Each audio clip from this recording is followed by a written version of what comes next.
that moment when you realize you have mastered your wellness. When you've become so resilient, you can conquer any hiccup life throws you. Yeah, well, me either. But I still ride unicorns. I'll teach you how to become a mindset master. You will learn how your habits and behavior affect your success in nutrition, exercise, relationships, organization, and so much more. It's your reality, and you need to do it your way. Self-care and self-love are anything but selfish. Take charge, get excited. If not now, then when? Grab your espresso and get ready to talk all things wellness. It's time for Coach, Couch, and Coffee Radio with Coach Peggyis right now.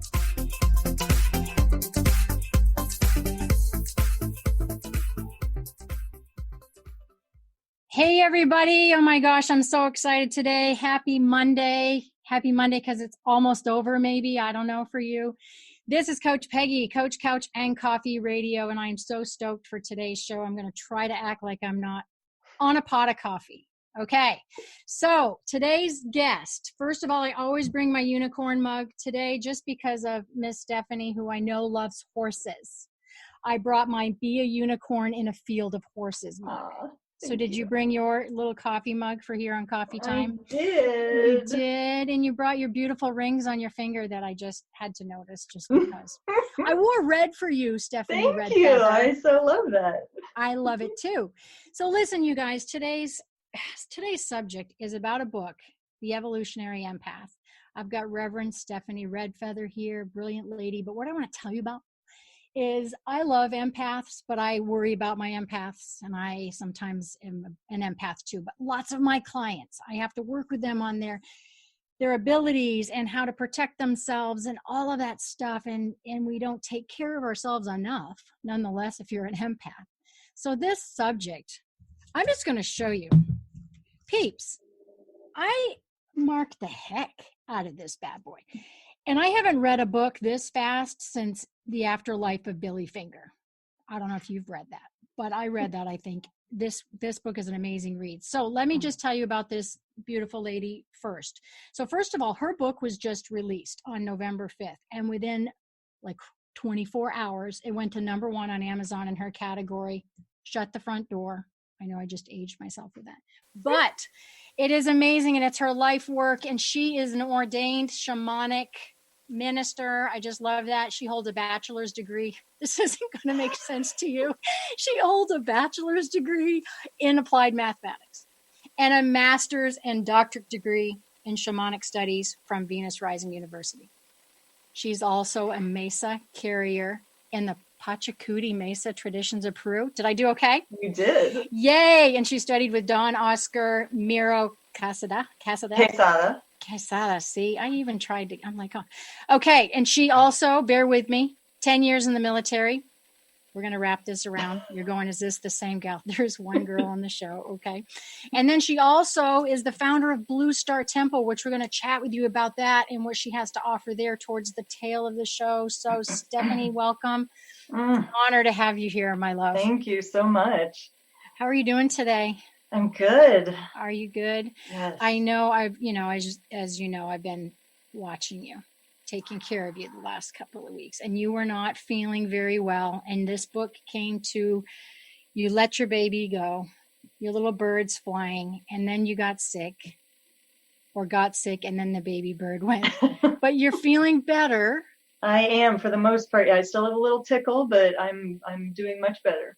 My little empath is feeling better. So, hey, I think the best way to start this show, before we even explain what an empath is and what we're going to do about it, I really would like to see if you could just start us off with your story in a non-confusing in a small way. Nutshell.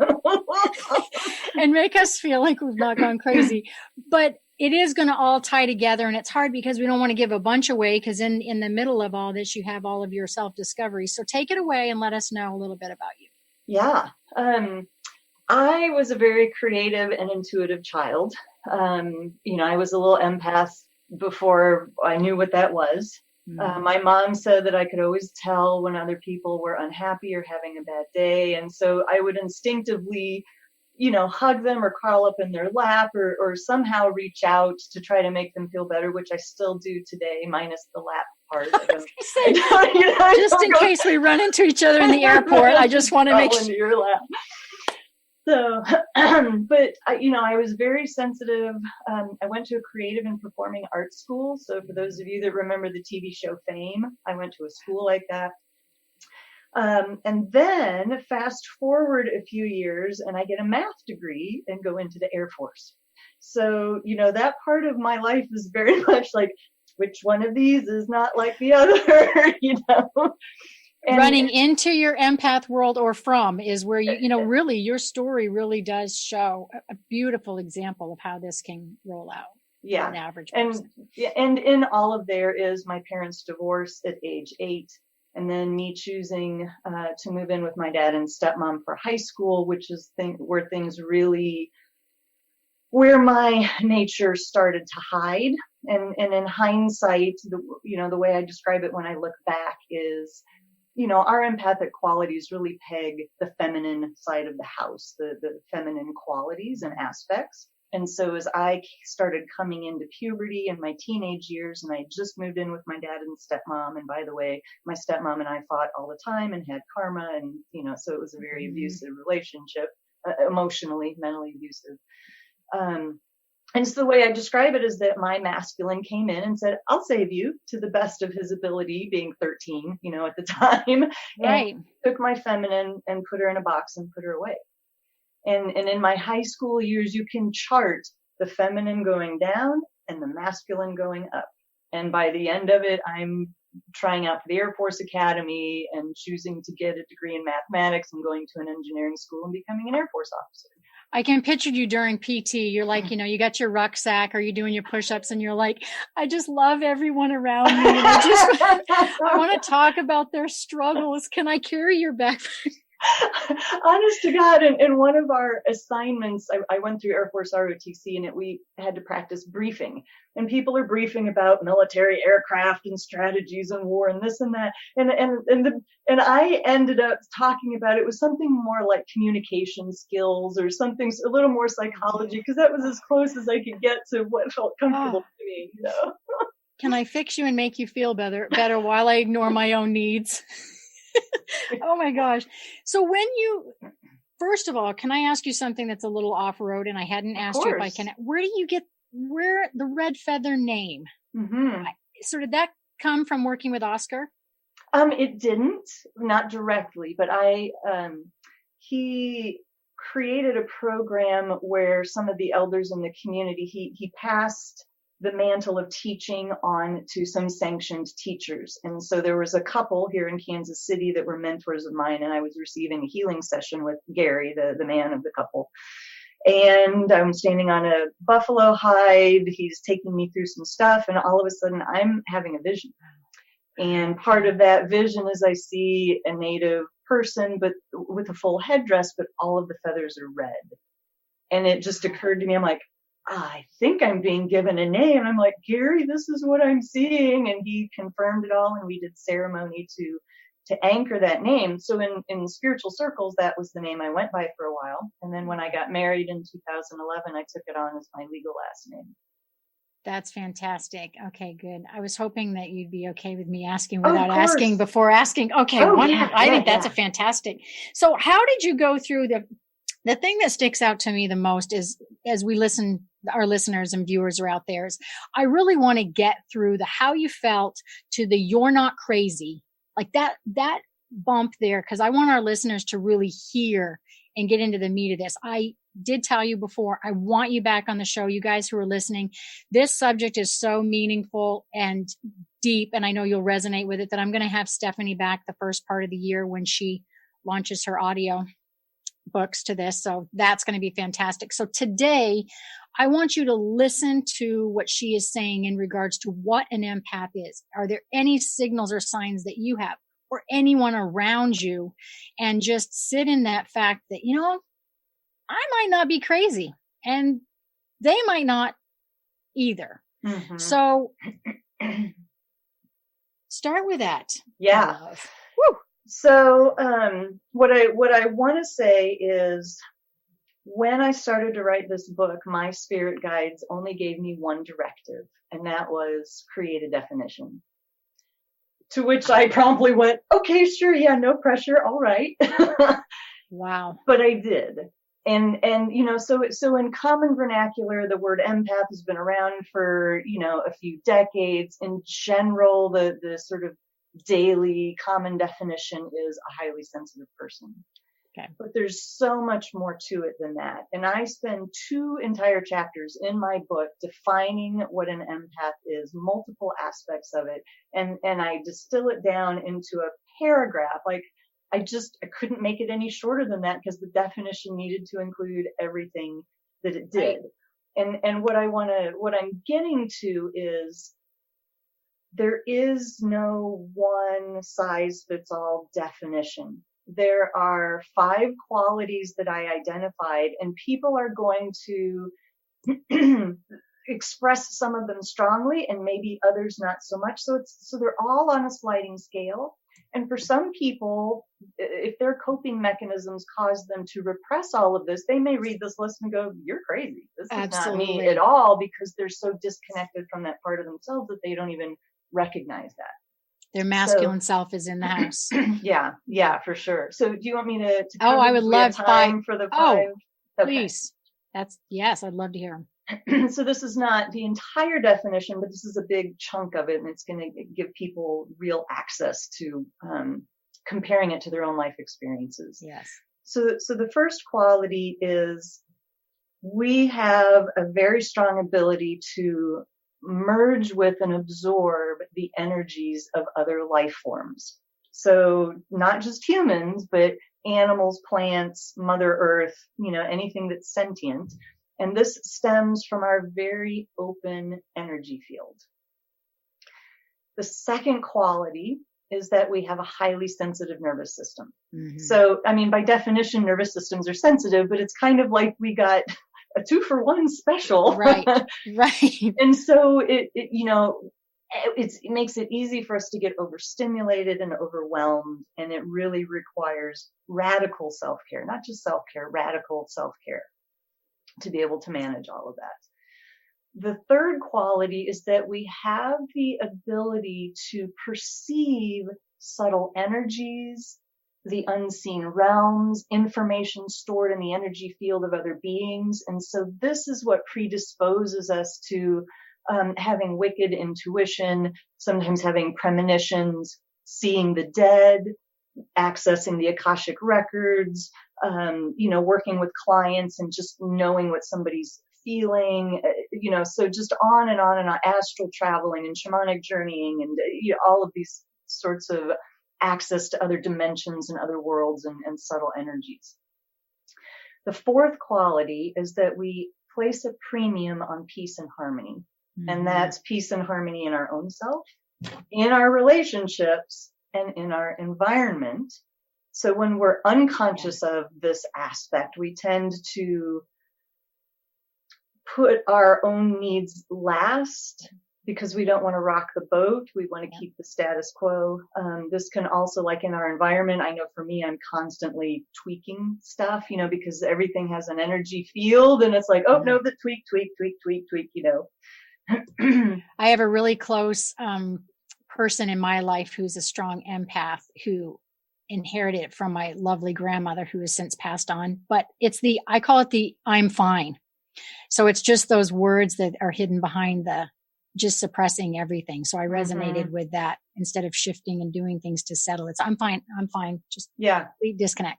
Right. Okay. And then you got number 5. And number 5 is our big open hearts and a desire to be of service. Mm-hmm. And so many of us are led to professions of service. So much of my tribe are massage therapists and energy healers and nurses and hospice workers and therapists and all of that kind of stuff. But if we're not conscious of it, this is the aspect that will cause us to put everybody else first and put ourselves last, and overgive until there's nothing left in the tank. And there's also underneath all of that, and I go more into the book about this programming of service equals sacrifice. Exactly. I know. And that's where I connected to how, we always say nurses take poorly care of themselves, and the physician, really the love language of acts of service all sit in that bucket that you just said.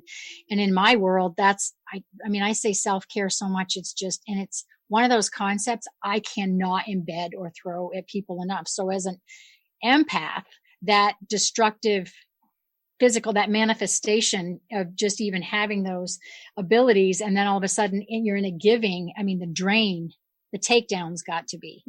You've probably had that happen a million times. Yes. And especially getting older, and facing my limitations and that sort of thing.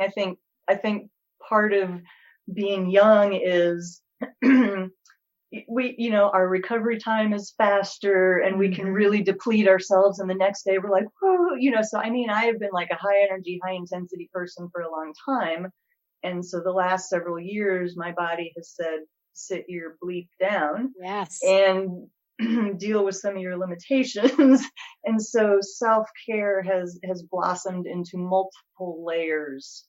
And I've gotten a lot of new tools and visualizations and mindsets for managing that in myself and helping other people manage it. That's exciting. That's why when you come back in January after the new year, I think it would be so amazing for us to really focus on to radically deal with self-care. And so we can just dive deeper into that first part of the year. That'd be amazing. So do you think, are we born an empath? Do we come back wanting to be an empath? Tell me your beliefs and philosophies on that. In my belief system, we are making decisions when we're in spirit form about what the major movements are, the major components of the life we're getting ready to incarnate into. And so one of the pieces of my definition, and I haven't really seen anybody else talk about this or highlight this aspect, is that being an empath is a choice we made at a soul level. And it's because there is great significance to being an empath. We're not an anomaly. Right. There are more and more of us that are incarnating every day. And we are here because it's time. And humanity. That's what you were saying, is that it is time. So it's not just that we're learning more about it and speaking more openly. It's essential. It's time. Yeah. Yeah. And we are in a process of ascension in consciousness. And I believe that empaths are here with the express cosmic mission of helping humanity ascend to the next level of consciousness, because we come in with a different energetic physiology. We come in with slightly different values and perceptions. We are what we are evolving towards. And all of us who are here collectively right now are the empathic Big Bang.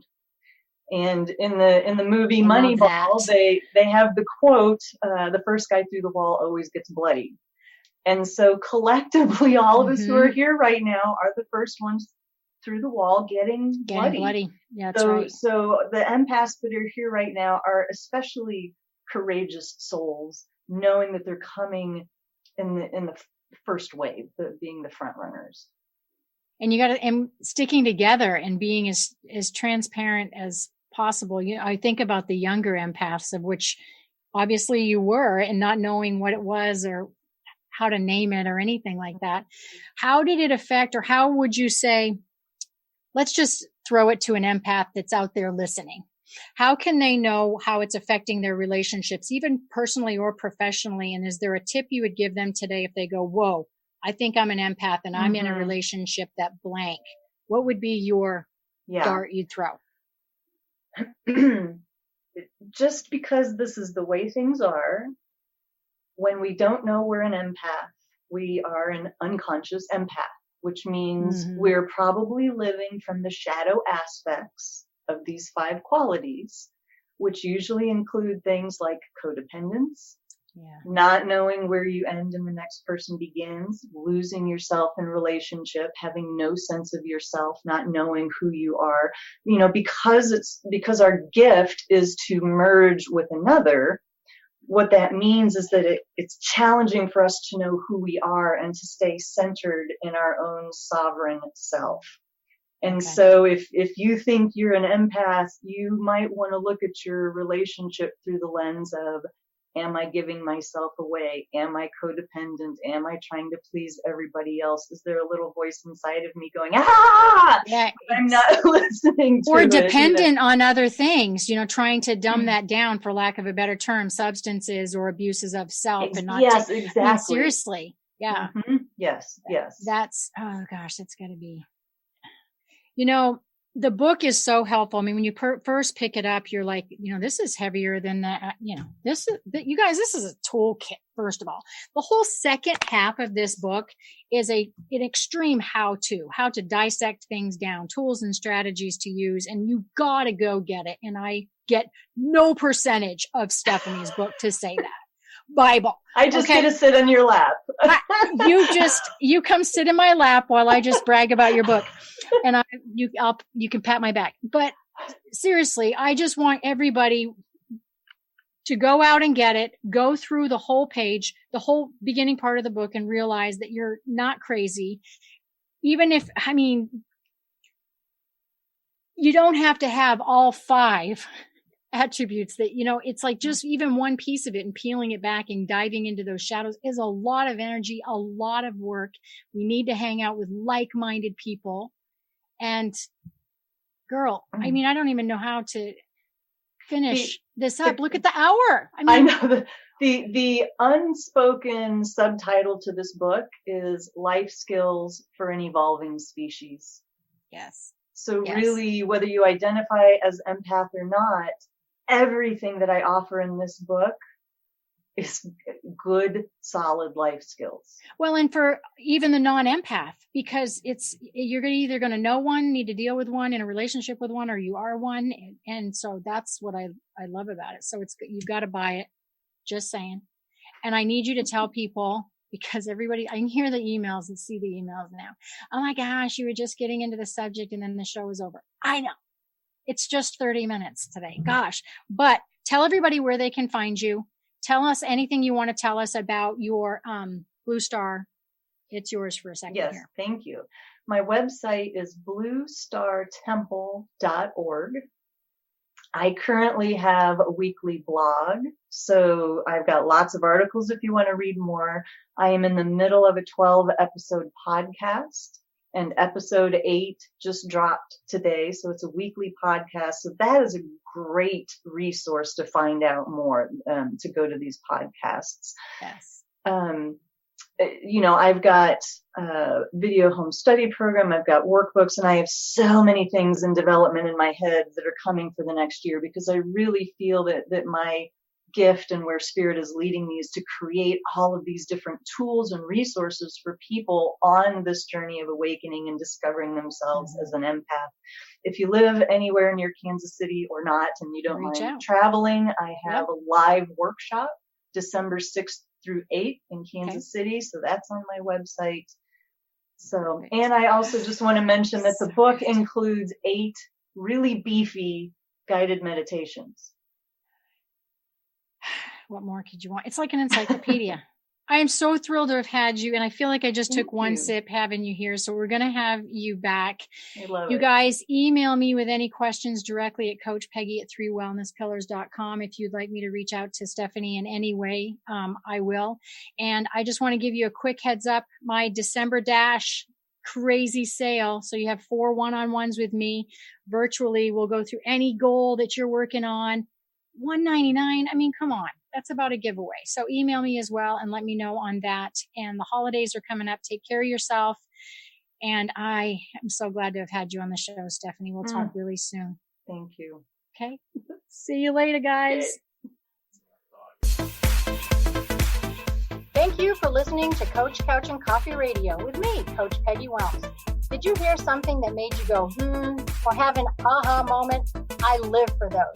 If not, we will get you next time. I will be back every first and third Monday at 3 p.m. Pacific to tough love you to become smarter, stronger, braver, healthier, and happier. Duh. I will be back with a barrel of positivity, and you never know when a guest might pop in. There is no time for excuses. So don't forget to bring your coffee and an open mind as we talk all things wellness on Coach Couch and Coffee Radio with me, Coach Peggy Wellness. Now go grab a ray of sunshine.